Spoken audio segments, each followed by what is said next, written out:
In 5, 4, 3, 2, mark. Okay, let's talk about that explosive season final for Starship Discovery Season 2. Hello everyone, my name is Captain Jack and welcome back to Trek Central. Today we're reviewing the latest episode of Starship Discovery, and that is Such Sweet Sorrow Part 2. This was the actual Season 2 final. It was a two-parter. We saw last week's one, which was all about emotional goodbyes. This week was how many explosions can we actually fit in the bridge of the Enterprise. Quite a few, apparently. Anyway, today I'm going to be reviewing this episode, so if you haven't seen it yet, this is your spoiler warning. Stop watching now. This review will contain spoilers for the Season 2 final, and there's quite a few, so make sure to go and watch the episode. But anyway, let's jump into it.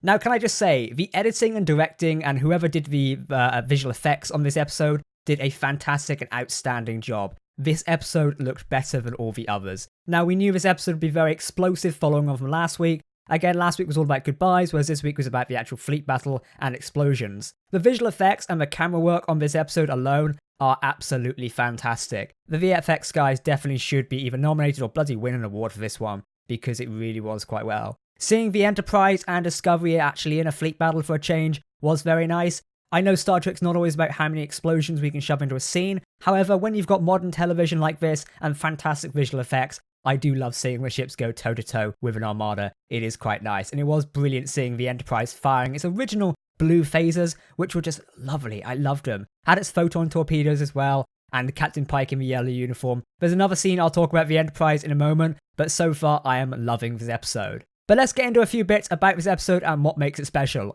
I'm going to be jumping back and forth, so make sure to stay on track. Now we get some fantastic shots of a fleet battle, these new Federation tactical flyers, which I'm still not sure whether they're drones or fighters or modified escape pods. Someone told me they were escape pods last week, still can't quite get my head around them, but okay, they seem cool. They do seem a bit like they've just walked out of Star Wars though, but oh well, we'll look past that. Now we do see the bridge of the Enterprise once again, and it is looking fantastic, all in its red alert mode. We've got shots now of the crew sort of building the time suit, which is very cool. It's a very sort of rush job, and you can tell from that because everyone's running around trying to build this suit. I love it. It's got the typical Starship thing of we're building everything in main engineering on a Starship, which, you know, probably can support many other rooms, which was quite odd because, you know, in every Starship thing, they always build it in main engineering next to the warp core. They're doing the same thing in Discovery. They're building everything next to the highly explosive spore drive, which is, oh well, I mean, if they want to do that, they can knock themselves out. Now, focusing on this again, we obviously have them build a time suit and assemble it, and they start walking it towards there. Meanwhile, the battle is actually engaging outside. You've got these giant Section 31 ships, the 4 nacelle ones, which have special features apparently, so hopefully we'll do a ship analysis on them this weekend sometimes. And we also have the Enterprise and Discovery battling them, and Discovery is looking fantastic. You know, originally I never liked the ship, but seeing it in battle, it does look fantastic. And the Enterprise as well. Please give us some short treks of the Enterprise. I really hope they are. I've got a video coming on that soon. But overall this episode, what am I thinking of it? What are my thoughts? I loved it, to be honest. There were a few points that stuck out to me which I was kind of like, hang on a minute, that doesn't make sense. I'll not tell you about them now. First things first, we get to see why you shouldn't have bloody glass above elevators in Discovery. You know, we got that scene in the season 1 of Discovery where all the elevators are going around inside the ship and they've got glass above the corridors. Whoever designed that needs to be fired, and not the designer as in Starfleet, because we saw why it was a stupid idea. When everything exploded inside there, and it smashed through a window, almost killing our crew. Why anybody thought that was a good idea to build that on a starship, I have no idea. Hopefully people will agree with me on that point, because what a dumb freaking thing to do. Why put glass above a highly movable area? That's my one of only gripes with Discovery. Now, one issue I did have as well, and don't worry, I'm not hating on Discovery for the sake of hating on it, I'm just being critical. Well, apparently Enterprise now has magical repair bots that deploy from the hull, taking a leaf out of a Phantom Menace apparently in Star Wars when R2 droids apparently can repair the ship's hull. Enterprise has them now as well. I'm not sure whether this is a thing I missed in Star Trek, but apparently we've got repair bots which deploy from the hull. Not entirely sure where that comes from, and I'm interested to see other people's opinions on it, because for me it's kind of like, oh, you know, we was getting along so fine this episode, and we have to have that one gimmicky mechanic which just throws it all out of the way again. I'm like, come on, Discovery, you could have done one episode here where I didn't have something to go, oh, for bloody hell, what have you done now? But nope, they apparently had to go and do it with these weird repair droids, which I'll show you on the screen now, and I'm not entirely sure what was actually going on there. Now, of course, we do actually get to see Captain Leland does indeed board Discovery as seen within the time crystal. It does operate just near parallel to what we saw. Lieutenant Owo, however you pronounce the full name, managed to get shot in the arm, but Leland managed to get on board and attempt to steal the control data. We see Narn and actual Jojo try and actually stop him, but he seals himself in what used to be the ready room and starts downloading the data, or attempting to download the data. It turns out it's been moved. So someone did that off screen and neglected to tell all of us, which is quite cool. We also get to see Enterprise and Admiral Cornwell and Captain Pike discussing how bad things are going on board the ship here, and it is quite explosive. They also realise that they can't get a team over to Discovery because they'd have to lower the shields, and if they lower the shields, they're going to be blown out of existence. This scene between Georgiou and Nan trying to get into Leland is quite fun, and also I love the way Saru interacts with the Terran Empress, because it is quite funny when you think about it, because he knows where she's came from, they know, it's really quite cool, the interesting dynamic between these characters. And I love Michael Yeoh as Georgiou. Originally, I didn't want her to return when it turns out she was killed in season 1. But when she's come back, I'm really liking the character now and the interesting twist Michael Yeoh has actually put on the character. So I can't wait to see more of her character in season 3, hopefully, and her Section 31 series, which we'll come more later. That seems to be taking an interesting dynamic and turn now. Now we switch to more scenes of Spock taking Burnham out of the battlefield in the suit and shuttle, and they're basically getting ready to jump through time. They realise Burnham actually has to jump back in time to set the signals which already set Discovery to do certain things. Because we basically knew the signals were set to lead Discovery to certain parts, well, it turns out Burnham is the one who sets them, so she has to go back and actually set those red signals. Because originally she can't jump to the future because her navigation matrix won't actually allow her, so instead she needs to go back and set the signals in order to cause her own timeline. Now we do see that interesting scene where a Section 31 ship fires a torpedo into the hull. Now this is very upsetting in a way, because, spoilers here, it does end up that the, torpedo is lodged in Enterprise's hull and it will blow out the front saucer section, which it does anyway. But it turns out Admiral Cornwell actually sacrifices herself to blow up the torpedo. And for a character who's not been on the screen that much, Jane Brooke has actually put so much into her acting as Cornwell. It was very emotional to see goodbye to Cornwell. Even though she's not that much of a main character, she does feel like part of a Discovery family. She pops up magically in episodes, and it's a shame to see her go. She's been with us since season 1. She's essentially been with us, the audience, in season 1 as well. So it's kind of very sad to see her go. And fantastic acting by Jane Brooke, again, for, actually portraying Cornwell. I mean, hopefully it's not I know it's going to be the end for her, but maybe we'll see her in books or something like that, and a character can get some more background. But it was sad to see Admiral Cornwell go up. We got this awkward interaction scene between Number 1 and Admiral Cornwell before she blew herself up. And it was kind of like, do these characters know each other? I presume it's basically meant to say that Number 1 and Cornwell do know each other, because, Cornwell was commanding the Enterprise before Pike, took over when they arrived at Discovery. So maybe, Cornwell does actually know Number 1 somehow, and that's to do with the awkward scene they had there. It would make sense, and I do like it. Now we get that fantastic scene of the Klingons coming to save Discovery there, and I was right in my prediction episode. The Klingons did come to save Discovery. We get the Klingon Cleave ship, which rams a couple of Section 31 ships, a bit like season 1 again. I love the Klingon Cleave ship. And it turns out Chancellor Laurel and Tyler are commanding it. We got some fantastic scenes of the Klingon D7s firing on the fleet. And it just screams original series to me. Obviously, it's got the new gimmicks and stuff like that. But we've got the original D7s, we've got the original Enterprise firing our blue phasers, firing our green phasers. It is fantastic. I personally can't wait to see if we get a short trek series of, the Discovery and the new Klingon ships. Because they went to great detail to make these models. So personally, I can't wait to see more. Now, originally, Saru's sister, turns up in fighters, which is a bit of a weird one, to be honest. Not entirely sure why that happened, but oh well, apparently they turned up.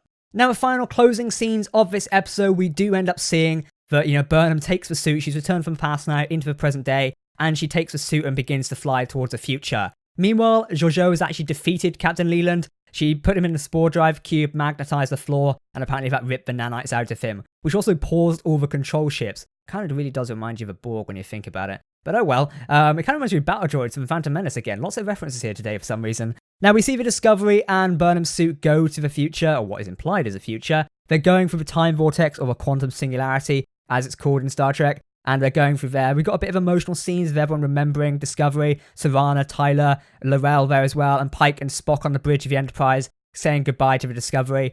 And you realise they are going to the future. Discovery is going there. And it is kind of like sad in a way because we don't know where they're going to end up. So Discovery goes for the time vortex, and there they are. They're in the future. And we don't know what happened to them. That kind of wraps it up for the Discovery in this episode. We know they've gone to the future, but we don't exactly know where and when they're actually ended up. We know they're going 950 years in the future, but I think there's going to be a twist in my opinion. I think something else is going to happen along the lines of that, so we'll have to wait and see to really what happens. Now, there's this very fantastic bit at the end of the episode where we actually see the Enterprise pan over the battlefield there with its damage in its hull, and it very much reminds me of the NX-01 saucer in a way, and we see it meet up with the remaining ships and the D7s and stuff like that, and the Enterprise is just beautiful. Now, the final shots of this episode are with Captain Pike, Lieutenant Spock, number 1, but we get a fantastic preview of Starfleet HQ in San Francisco on Earth. And I really want to visit there one day, to be honest. But wow, we get a fantastic view of Starfleet headquarters, and it really reminds me of the Axanar series, particularly when they're doing these interviews in a way.